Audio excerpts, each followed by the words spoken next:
Acer, mungkin sebagian orang sudah tidak mengenal lagi nama Acer, tapi dia masih memproduksi namanya laptop ataupun monitor. Langsung saja kita buka bagian dalamnya.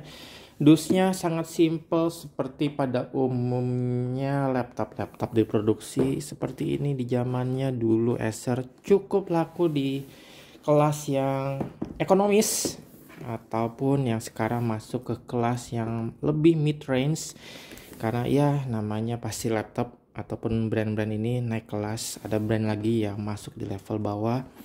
Apakah laptop Acer sudah benar-benar naik kelas? Kita langsung saja unbox dulu bagian dalamnya. Dia memakai prosesor Intel dan Intelnya ini juga baru, tipenya N100. Mungkin teman-teman juga hampir tidak pernah dengar.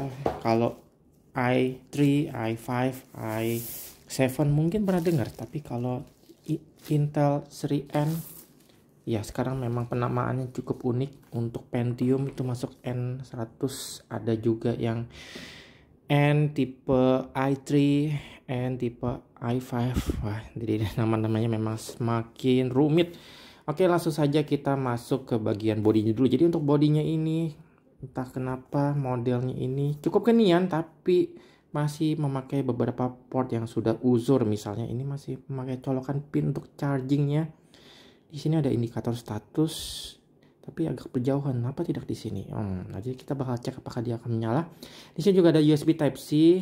Di sini juga ada HDMI port yang ukuran standar. USB 3.0 consistent lock, jadi untuk dikunci di meja biar tidak bisa dibawa kabur. Di sini ada jack 3,5 mm dan 2 USB lagi 3.0. Ini cukup berlimpah, biasanya cuma 2 ataupun 1. Ini masih ada 3 unit USB ukuran standar micro SD slot. Oke, bagian depannya polos, bagian belakangnya juga polos. Untuk bagian grill keluar hawanya nanti dari pendinginan di bagian sini, biasanya akan membuat hangat bagian layar.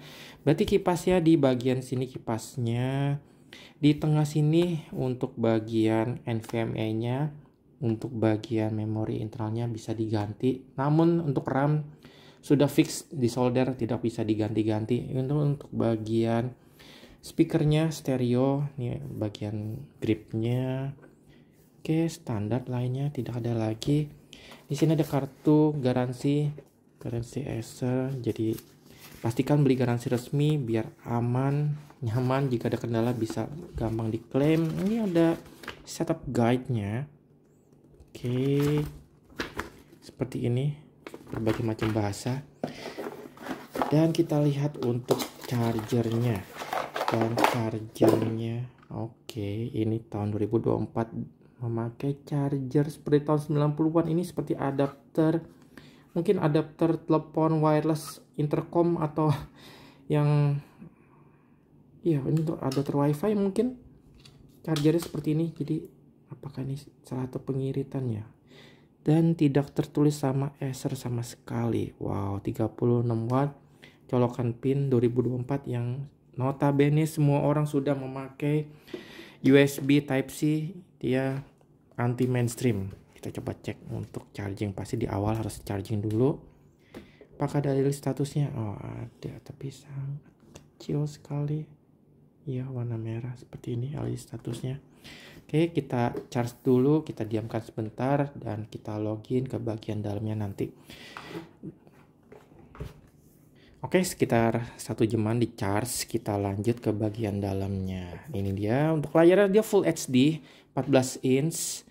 Di sini tipenya Mate, jadi bagus, tidak ada refleksi sama sekali. Kamera depannya masih yang tipe HD.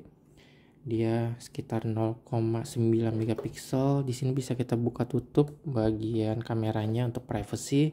Ada grip di sini untuk bagian penutupan biar tidak langsung berbenturan dengan body yang di bagian bawah. Di sini ada Intel Inside, dan apa yang diunggulkan di sini dari Aspire Lite 14. Layarnya Full HD, USB Type C, faster data transit DDR5, dia 4800 MHz.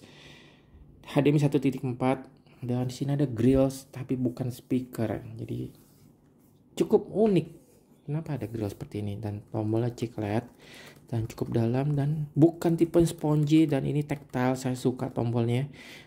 Oh, untuk tombol bagian sini juga, bagian touchpadnya juga modelnya dia seperti matte, bukan yang glossy, jadi enak. Ya, lebih enak, saya lebih suka tipe ini dan ini besar sekali. Kita coba nyalakan. Jadi saya sudah setup awalnya tadi, ini udah dinyalakan, ada lampu indikatornya di bagian atas. Ya, sepertinya cukup mengganggu di bagian atas ini. Biasanya di bagian samping bawah. Oke, ini masuk ke bagian BIOS-nya. Tadi kita bisa lihat voltasenya CPU-nya Intel N100, frekuensinya 2,8 GHz, temperaturnya 46 derajat Celcius. Jadi di sini tadi charging memang agak panas di bagian samping kiri sini. Storage-nya dia 256 GB. Tadi RAM-nya 8 GB. Oke, advanced setting kita bisa masuk seperti ini.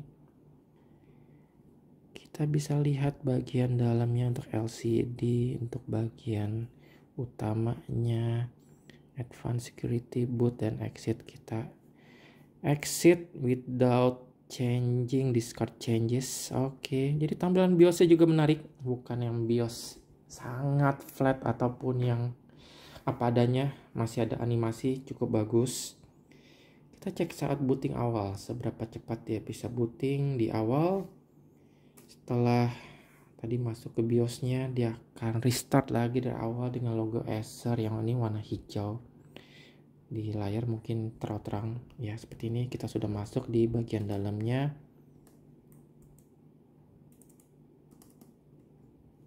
Apa ini agak lama?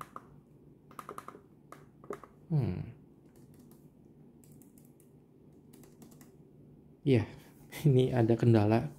Setelah booting ternyata dia tidak bisa langsung masuk. Mungkin dia perlu waktu lagi. Untuk bagian dalamnya nanti kita bakal tes seberapa cepat processingnya, dia koneksi ke WiFi. Mungkin ini tadi masuk ke BIOS jadi lama. Apakah teman-teman ada yang mengalami hal yang sama? Bisa tulis kolom komentar. Tapi saya ini baru awal saya nyalakan. Setelah tadi saya setup awal Windows, saya matikan, saya nyalakan lagi seperti ini. Oke, akhirnya bisa sign in. Check up, ada updatean. Kita coba cek. Ini di aplikasi bawahnya ada Amazon, ini ada Agoda ya, Dropbox kita bisa buang.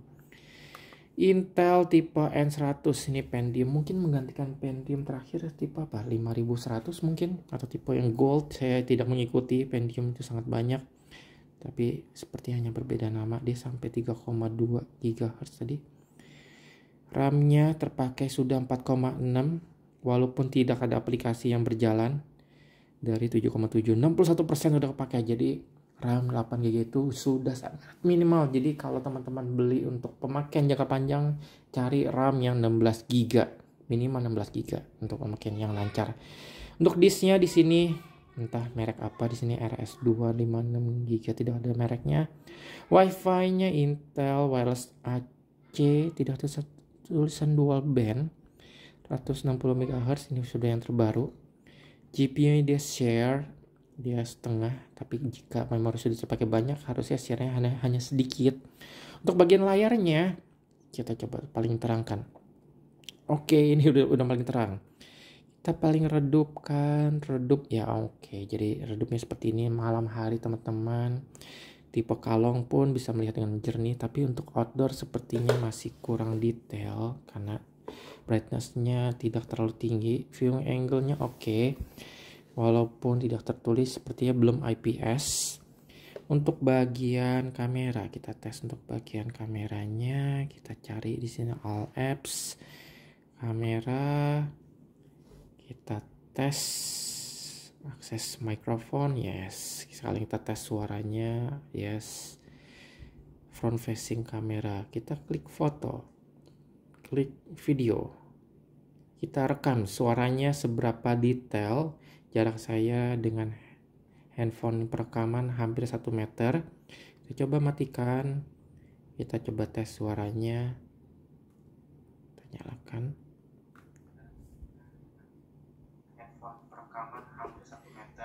Entah speakernya yang jelek atau mikrofonnya yang kurang baik, tapi seperti ini tadi suaranya pecah-pecah nih, suara yang paling kencang. Hasil gambarnya sangat grainy, banyak sekali noise-nya. Bukan yang terbaik. Jadi untuk zoom ya seperti ini sangat ngepas. Lebih baik di kamera depan dari smartphone untuk zoom. Kita lanjut untuk pengetesan performance. Ini dia hasil pengetesan dari speed test. Downloadnya 32, upload 19, jauh dari speknya sekitar 50-an. Jarak saya dari router sampai ke laptop sekitar 10 meteran, dan wifi-nya dia hanya terbaca 1 atau 2,5 bar. Jadi ya mungkin penerimaan sinyalnya ini kurang baik. Kita lanjut untuk bagian Crystal Dismark. Kita tes bagian NVMe-nya, read-nya 1700, write-nya 1500, cukup oke untuk di kelas entry level. Untuk harga 4 jutaan ya masih oke lah, tapi banyak yang di atasnya bisa sampai 2000-an untuk spek zaman sekarang. Untuk YouTube apakah bisa play video 4K? Kita coba play. Di sini kualitinya sudah 4K, kita full, ukurannya kita perbesar. Hasil reproduksi warnanya oke, cukup baik saya bilang untuk harga 4 jutaan. Ada yang lebih buruk tapi bukan yang terbaik. Jadi ya untuk 4K masih bisa berjalan baik. Hanya speakernya saja yang kurang baik, sayang sekali speakernya ini. Untuk daya tahan baterainya untuk pengetesan di sini sudah berkurang. Tadinya sekitar 92, sekarang tinggal 79 dalam waktu kurang dari setengah jam. Jadi baterainya juga sayang sekali, sepertinya kurang baik. Sini baterai zaman sekarang rata-rata apalagi orang pemakaian bisa jangka lama, minimal bisa sehari kerja, apalagi dengan prosesor baru. Tapi di sini sisa sekitar 2 jam 50 menit. Itu pun hanya estimasi, jika banyak lagi dipakai mungkin bisa berkurang lebih banyak. Jadi untuk baterainya standar, untuk speakernya kurang baik, penerimaan sinyal dari wifi-nya juga sangat ngepas. Dan untuk di sini agak panas entah kenapa, jadi fan-nya sering menyala dengan cepat. Untuk casingnya walaupun plastik, di bagian atasnya tidak terlalu lembek, tapi di bagian bawahnya di sini jika ditekan akan berbenturan dengan bagian fan-nya, dan itu bisa merusak fan, jadi bunyi. Saya tekan di bagian sini, fan-nya tertekan oleh bagian case bawah. Nilai plusnya layarnya cukup oke. Apa lagi? Dan pemakaiannya lancar, saya bilang untuk tipe belum i3 padahal, tapi ini lancar, tidak ada yang namanya lemot, cukup baik, tidak ada kendala sama sekali. Dan satu lagi, ukurannya kameranya biasa saja, mikrofonnya apalagi. Ya, apakah ini layak beli? Untuk admin 4 jutaan, teman-teman bisa pilih antara beli baru dengan garansi mungkin 2 tahun atau 3 tahun, atau beli second dengan harga 2 jutaan dengan spek yang mirip ataupun malah lebih bagus. Itu tergantung preferensi kalian.